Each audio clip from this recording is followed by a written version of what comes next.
this artist called Sage Vaughn. Vaughan.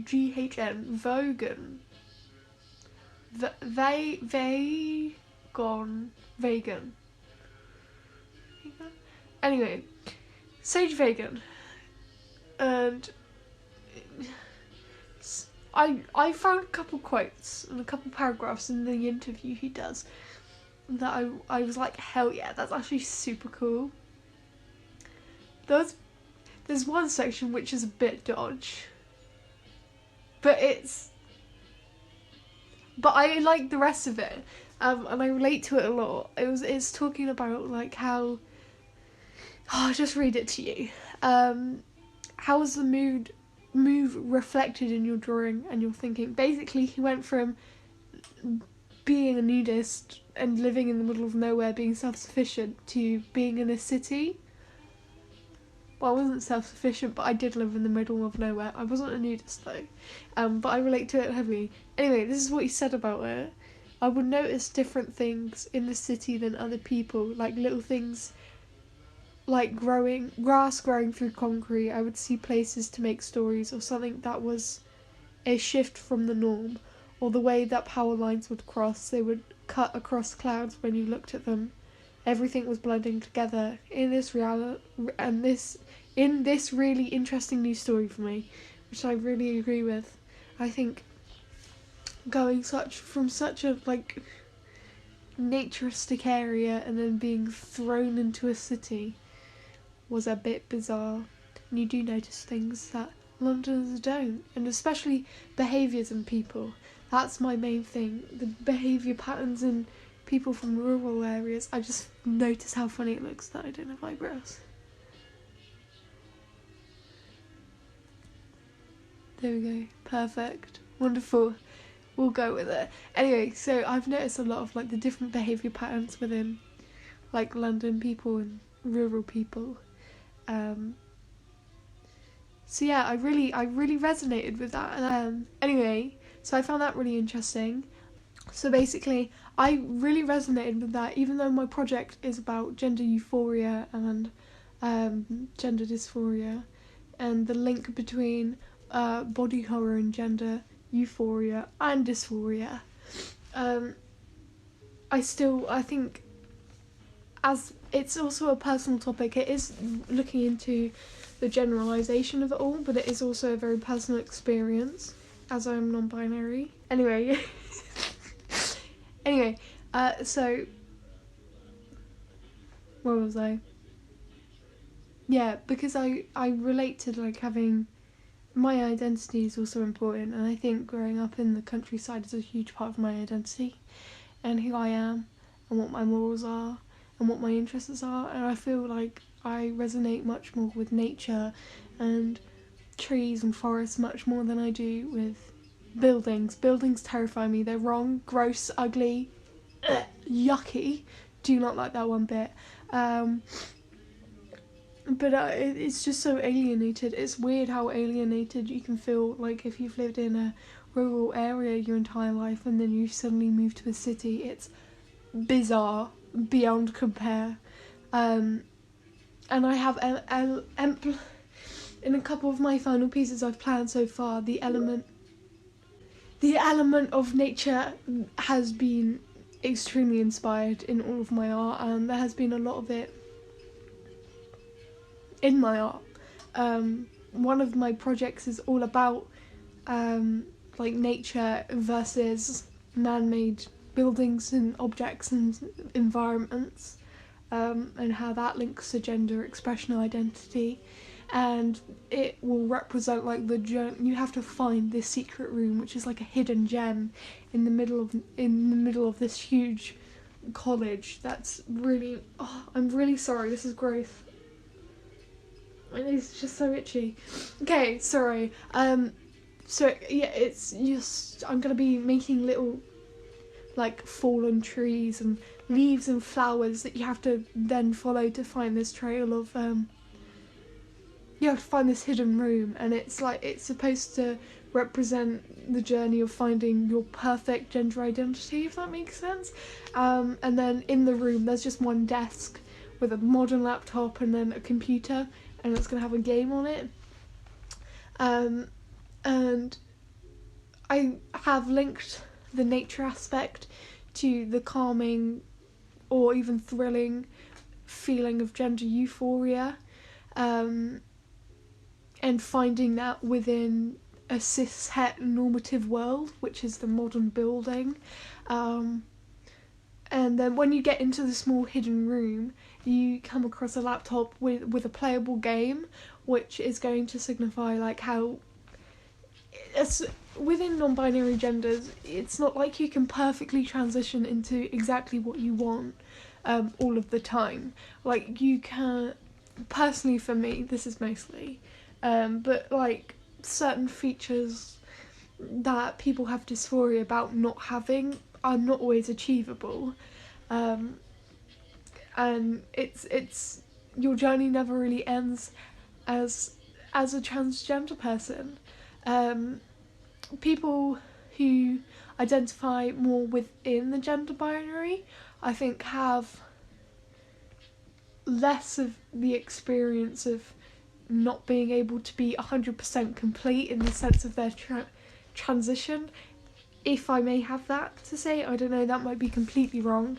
I'm just going off of my initial thoughts here. But because, like, it's not like they wish they had wings, like they need wings to feel complete. It's a lot more easy to fit into a cis-het normative world. Anyway, regardless what you identify as, if you're transgender in any sense, the journey of transitioning may not always be completely at a stop. Things might change, you might change your mind, you might not, you might be completely set on what body type you want and what you are happy with. That's completely fine. But I think for quite a few people, talking off my experience, it's not always gonna be 100% complete. Like, the surgeries are just, what you can get done is to relieve as much dysphoria as you can. So that's what that is about. Also, it's all to represent the abstract concept of gender. So not having, especially focusing on non-binary genders and how non-binary people might not have just like one ideal body type. Their gender is a lot more abstract than what like cis people's, when they think of their gender, they think of like yeah, I have tits and a vajayjay, and that's like, yeah, I'm a woman because I've got this. But like with transgender people, it can be a lot more complicated than just what body parts you have or what body parts you don't have. It's more, and it's about how cisgender people can never really experience gender in a complicated way because they will never feel, you know, the experience of dysphoria and euphoria of their gender. Anyway, that's how it relates to the nature aspect. Very personal to me. I love nature. I love, also, hello Broken, I saw your little thing. I don't know if you're here or not, but hello. That's how it relates to nature in that sense. I think, yeah, definitely once you move to a more secluded area, you crave the nature aspect. And then he also focuses, the artist, referring to the key text is, he refers a lot back to making art because he wants to. How do you feel about nature overcoming man-made structures like abandoned pieces? Oh, chef's kiss. Amazing. I think all buildings should be that. I hate man-made structures unless they're included with nature, if that makes sense. Like cottages that, it's just like harsh big buildings that scream capitalism. Not about that life at all. Tree houses, cottages, beautiful. I I do love when nature takes over. It's like, you know what, fuck you, I'm gonna grow where I want and be as pretty as I want. Good for you, nature, good for you. Yeah, as I was saying, this dude,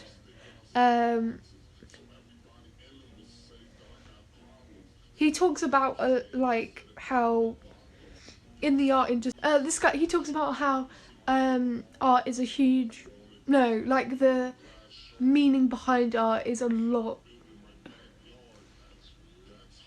The social aspects of art is an extremely important part in the industry, which is the norm. Like, people like a good meaning.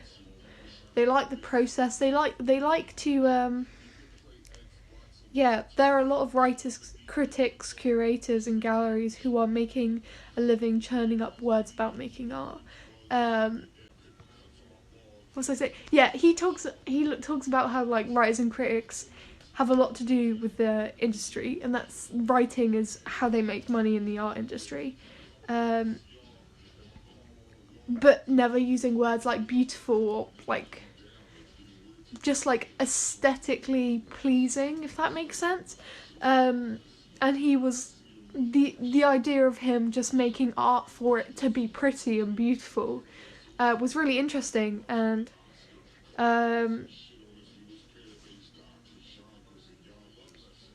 so the idea of making a living and selling beautiful objects is something I find interesting, which I very much agree. I was saying there was a guy who basically, I don't know if it was just his work or if there was an art movement about it, but basically it's the fact that sometimes art should just be appreciated for what the artist made, and like appreciate the skill and the talent within art, which I agree with. There are times where I'm just like, why does that but I definitely think there is a point in just making art because you want to make something pretty and you want to appreciate beautifulness. And there was another artist who I looked at, John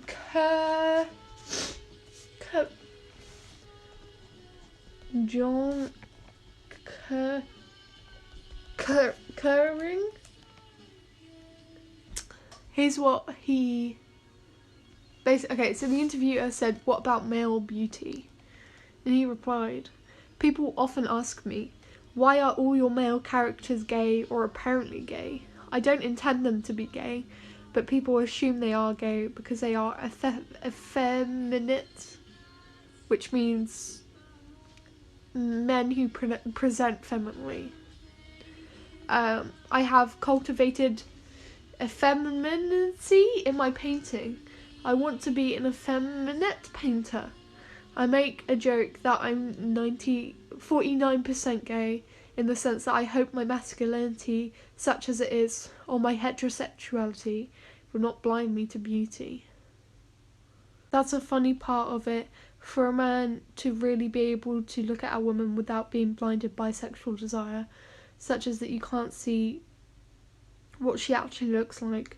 One of the paradoxes of making nudes is that I sometimes feel that my heterosexuality is holding me back from making something really, really beautiful with an image of a woman. Like, I did try to read a bit of it, but a lot, like, my brain doesn't take a lot of things in. But from this paragraph, oh yeah, he focuses on the beauty aspects of people. Because I don't intend them to be gay, but people assume they are gay because they are feminine. I was going to link that quote back to my theme of like gender expression versus gender identity, and the assumptions people make from how you dress, how you look, how you be. So I was going to link that back to my thing. Something about this paragraph in particular just makes me have the ick a bit, because it's just like, without being blinded by sexual desire. It's like, okay, but why? It boggles my mind. Like, I can paint a dude and not be like, oh, you're so sexy. and just paint it because of the shapes. I don't understand why he cannot do the same and is just very sexual about it. I do not understand that part. That what gives me the ick a bit. Because it's like, yeah, women are beautiful. Like, bodies are cool. But why dude. But I don't know. I haven't informed myself enough to form an opinion. He might have a completely good explanation. I might just be reading the room wrong. Oh yeah, okay, so the one paragraph I didn't really... That was a bit sus from the other guy, Sage Vogan, who I liked because of the similarities with our experiences with nature and the city, and contrast between that. Was...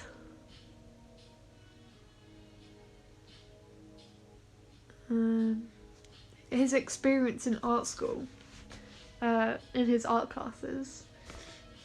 Being a white middle class man taking art classes, it seemed like I had nothing to say. Everyone was a lesbian or very angry about things I didn't understand. It's like, okay, maybe try understand. And there's still a lot of topics that you can do that don't surround yourself. I did a project around gravity in sculptures. Had literally nothing to do with me. Had to do with gravity. But that was just so kind of sus to me. He was talking about how he had made a sculpture. And he said, when it came to crit, the girl next to me had sculpted a piece, but she hadn't even fired it. During the crit, she knocked it off the table and it fell on the ground. She talked about oppression and how hard it was for her as a woman. The teachers were so disappointed in my piece and talked to her forever. That was sus to me. I do not like that line at all. Because it's like... I can understand how you would like the same feedback. But it seems like you're just getting angry at people for having a topic that they can relate to and express.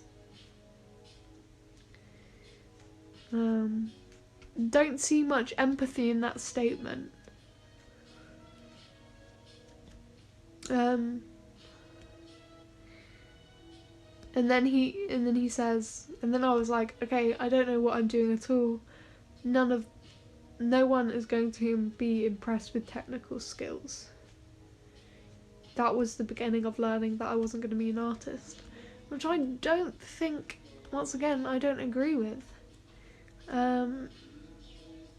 Like, he could have easily linked his sculpture back to the guy who made a movement purely about the aesthetics and the talent and the skill that goes into making art rather than any meaning.